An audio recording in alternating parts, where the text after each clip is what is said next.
Bonjour, alors aujourd'hui on va aborder le troisième volet de relations toxiques. Encore une fois, si vous n'avez pas vu les autres vidéos, regardez-les. Et n'hésitez pas à mettre un petit bouton, d'accord, et faire partager autour de vous pour si vous pensez que quelqu'un en a besoin, n'hésitez pas, c'est fait pour ça. Voilà. Alors, vidéo 3,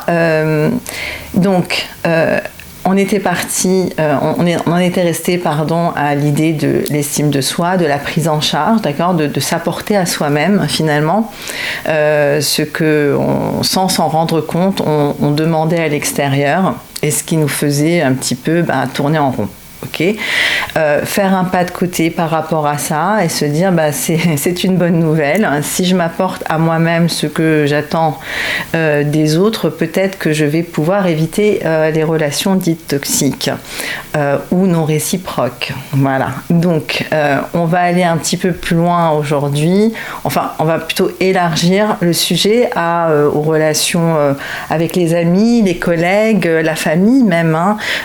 Qu'en est-il si on a déjà qualifié des amis ou des parents de toxiques? Voilà, ça peut créer, ça peut vous mettre dans une forme de, comment dirais-je, de préoccupation très douloureuse parce que finalement avec ce qui est véhiculé sur l'idée de toxicité, il y a quand même cette idée de on arrête quoi, on arrête, on rompt les liens. Alors on va pas pouvoir le faire, parfois on peut même, en fait si c'est des collègues on va pas pouvoir le faire.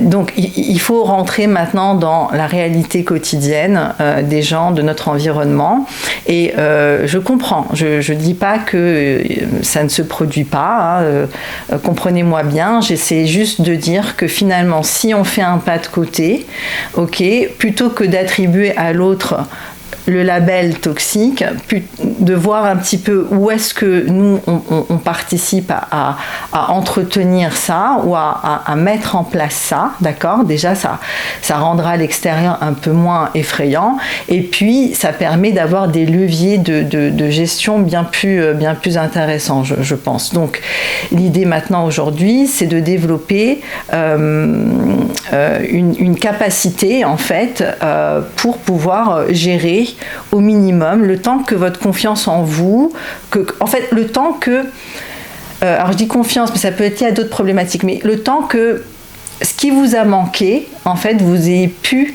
d'accord, vous l'apporter. Ça prend un peu de temps. Vous voyez, parfois ça prend une vie, mais déjà on évolue quand même. Un peu plus, c'est mieux qu'un peu moins. Donc l'idée, c'est que le temps que ça se forge bien. Moi, ce que je vous conseillerais de faire, c'est d'apprendre à mettre de la distance, à poser des limites. D'accord ? Juste ça, c'est déjà beaucoup. C'est-à-dire que souvent, les personnes qui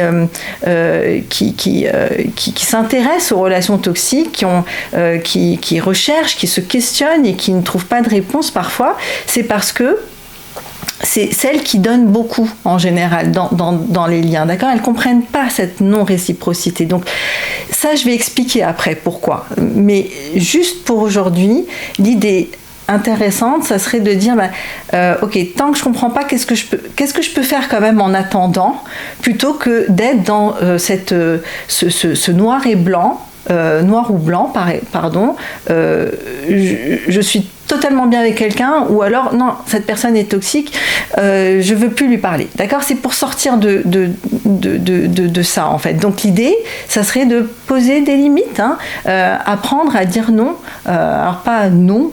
De toute façon, vous n'y arriverez pas. En général, ceux qui ne savent pas dire non ne sont pas aussi virulents. Ça sera plutôt petit à petit de laisser votre personne dire ce dont elle a besoin et ce dont elle n'a pas besoin, et ce qui est OK pour elle et ce qui n'est pas OK pour elle. Donc, un sujet qui existe, vous voyez, qui se respecte, qui s'écoute, qui se respecte et qui a un nom qui existe, d'accord ? Et comme je dis souvent en séance, vous savez, le non, ce n'est que l'inverse du oui, hein, c'est pas méchant.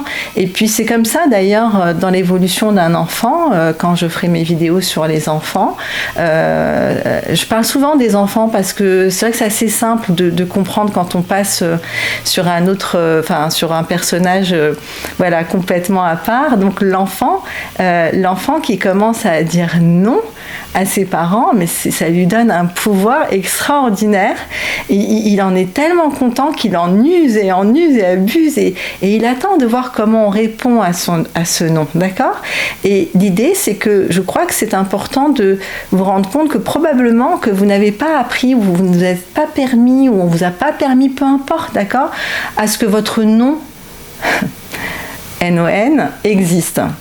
Hein, et peut-être même NOM, puisque c'est votre personne qui est en jeu dans cette histoire. Donc, et c'est ok, d'accord ? Maintenant, on est toujours là pour dire, ok, maintenant j'en suis là, qu'est-ce que je peux faire ? Donc, voilà, pouvoir mettre un peu d'espace entre vous et les autres pour que vous puissiez de temps en temps vous récupérer, savoir où vous en êtes, ce que vous voulez, ce que vous voulez pas. Et sincèrement, c'est assez simple. Votre corps vous dira. Si vous ne savez pas, juste prêtez attention à votre corps. Si votre corps est bien, c'est que c'est ok pour lui, ça va. Si votre corps est un peu anxieux, même s'il a tort, en fait, il n'a jamais tort.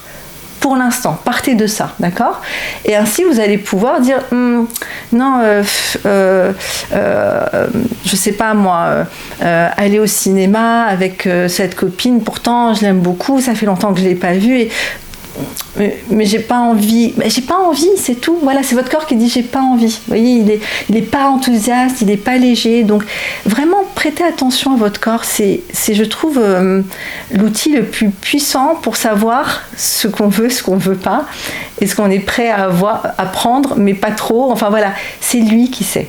D'accord ? C'est comme le goût. C'est vous aimez quelque chose, vous l'aimez pas.